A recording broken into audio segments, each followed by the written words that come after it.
শরীয়তপুরের জাজিরা উপজেলায় প্রতি বছর পাটের আবাদ বাড়ছে। এবার মৌসুমের শুরুতেই অতি খরা ও অনাবৃষ্টিতে কিছু কিছু এলাকায় ফলন নিয়ে শঙ্কা দেখা দিলেও সামগ্রিকভাবে ভালো ফলন পাওয়া গেছে।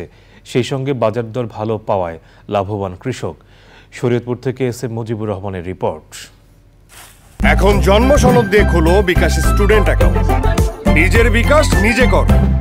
জমির উপযোগিতা অনুযায়ী পাট আবাদ করায় জাজিরা উপজেলায় প্রতি বছরই আবাদি জমির পরিমাণ বাড়ছে। বিদেশি বীজের ওপর নির্ভরতা কমাতে কৃষক নিজেদের উৎপাদিত রবি এক জাতের লাল পাট আবাদে ঝুঁকছেন। পাটের সাথে অতিরিক্ত ফসল হিসেবে চাষ হচ্ছে আমন ধান। 1 বিঘা জমিনে 10,000 টাকা খরচ হয়, আর যে ক্ষেতে ভালো হয় ওই ক্ষেতে 8 থেকে 10 মণ পাট হয়। এবার গতবারের তো পাটের দাম এবার খুবই ভালো। গতবার বেশিলাম হলো 2900 টাকা, এই বছর হলো পাটের দাম 3600 টাকা 3500 টাকা। প্রতি বিঘা জমিতে পাট চাষে খরচ 8 থেকে 10,000 টাকা। প্রতি বিঘায় পাটের ফলন পাওয়া গেছে 8 থেকে 10 মণ। গুণগত মান ভেদে প্রতি মণ পাট 3,400 থেকে 3,600 টাকায় বিক্রি হচ্ছে। গতবার বুনছি 5 ঘন্টা, এবার বুনছি 13 ঘন্টা।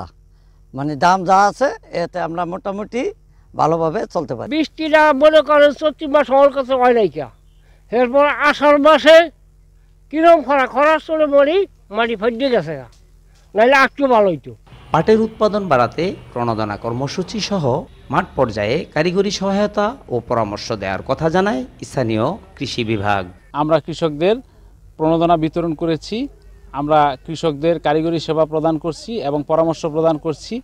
গত অর্থবছরে পাটের আবাদ হয়েছিল 10,100 হেক্টর জমিতে, এই অর্থবছরে পাটের আবাদ হয়েছে 10,575 হেক্টর জমিতে।